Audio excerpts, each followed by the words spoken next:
Syria को Israel से दुश्मनी की भारी कीमत चुकानी पड़ रही है। कमांडर जुलानी, एर्दोआन और ईरान को भी दुश्मनी बहुत महंगी पड़ने लगी है।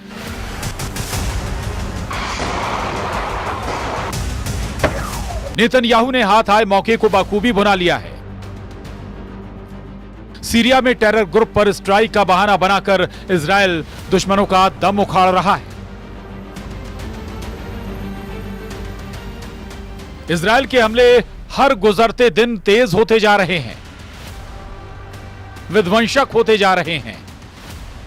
नेतन्याहू आर्मी ने बशर अल असद की बनाई सीरिया फोर्स की टोटल तबाही का सैन्य अभियान चला रखा है। 9 दिसंबर से शुरू हुए सीरियल हवाई हमले में इजरायल ने सीरिया के सभी टेरर ग्रुप को तो जमकर पीटा ही है, साथ ही दुश्मन देश के सैन्य बलों को बर्बाद कर दिया है। कमांडर जुलानी के असद सरकार के तख्ता पलट के बाद से इजरायल के हमलों में सीरिया का 85% एयर डिफेंस तबाह हो चुका है। इजरायल की एयर स्ट्राइक में सीरिया के 85% से ज्यादा एयर डिफेंस सिस्टम कबाड़ बन चुके हैं। सीरिया एयरफोर्स के 107 एयर डिफेंस कंपोनेंट्स और 47 रडार बर्बाद कर दिए हैं। हथियार डिपो को निशाना बना सैकड़ों मिसाइल, 27 लड़ाकू विमान और 24 हेलीकॉप्टर के परखच्चे उड़ाए।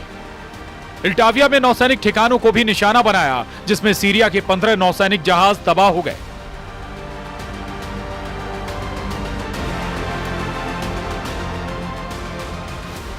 हमलों में इजरायल ने 1800 से ज्यादा हथियारों का इस्तेमाल किया।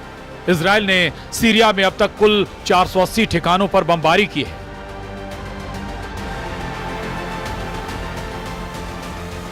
सीरिया के हालात पहले की तरह हैं। फर्क बस ये आया है कि दमिश्क में बशर की जगह अब कमांडर जुलानी की बादशाहत है। इजरायल के भीषण हमले के बीच कमांडर जुलानी ने सीरिया में गोलीबारी कर जश्न मनाने से अपने लड़ाकों को रोका है। हालांकि जुलानी को अंदाजा नहीं है कि नेतन्याहू का अगला टारगेट क्या है। एक तरफ कमांडर जुलानी फौजी लिबास उतारकर सीरिया की सत्ता संभालने के सब्जबाग सजा रहे हैं, दूसरी तरफ नेतन्याहू के वॉर प्लान ने ईरान को थर्रा दिया है।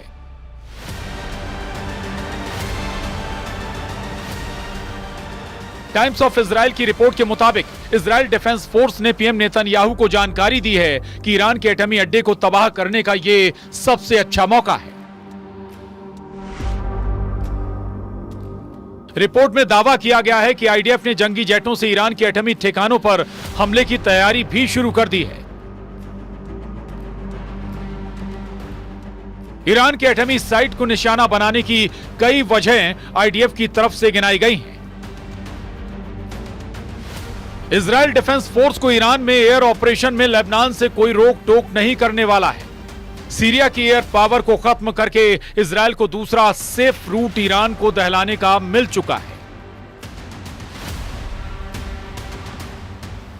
हिजबुल्लाह, हमास और हूथी विद्रोहियों का गिरा हुआ मनोबल इजरायल के लिए हमले का बेहतरीन मौका बन गया।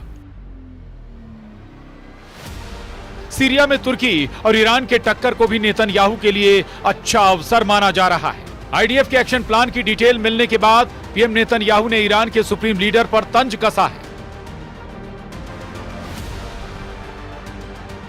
सीरिया में ईरान समर्थक बशर की हार को नेतन्याहू ने ईरान की शर्मनाक हार बताया है।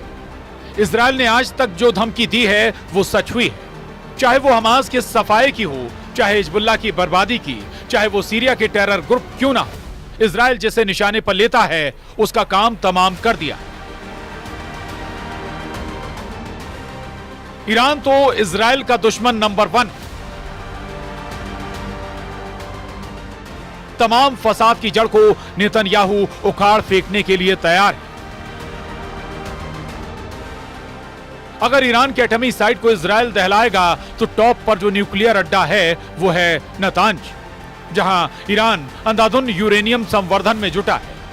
पश्चिमी मीडिया में दावा किया जाता है कि ईरान के पास 8 से 10 परमाणु बम बनाने के लिए यूरेनियम का भंडार है, लेकिन हाल ही में हुए परमाणु समझौते के बाद ईरान ने यूरेनियम के भंडार को 98% तक कम करने की हामी भरी है। ईरान ने यूरेनियम संवर्धन के स्तर को 3.67% पर रखने की शर्त मान ली है। अभी ईरान के पास नतांज और फोर्डो न्यूक्लियर साइट पर यूरेनियम संवर्धन चल रहा है।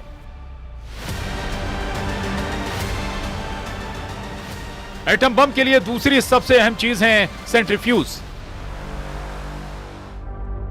ईरान के पास 20,000 सेंट्रीफ्यूज होने का अनुमान है। नई डील के बाद ईरान को फोर्डो प्लांट पर किसी तरह के यूरेनियम संवर्धन से रोक दिया गया है, लेकिन खामेनेई के नतांज न्यूक्लियर साइट पर एटमी प्रोग्राम धड़ल्ले से चल रहा है, जिसे तबाह करने के बाद ही इजरायल शांति से बैठ सकेगा। हालांकि ईरान के न्यूक्लियर साइट पर हमले के बाद एटमी युद्ध का खतरा सभी हदें पार कर सकता है। पश्चिमी देशों ने भी इजरायल के इस प्लान का पहले ही विरोध कर रखा है।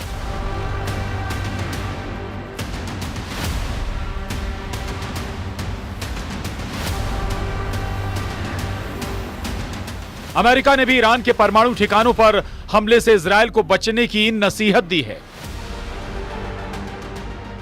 मगर यह भी साफ है कि इजरायल कभी अपने दुश्मनों को बख्शता नहीं।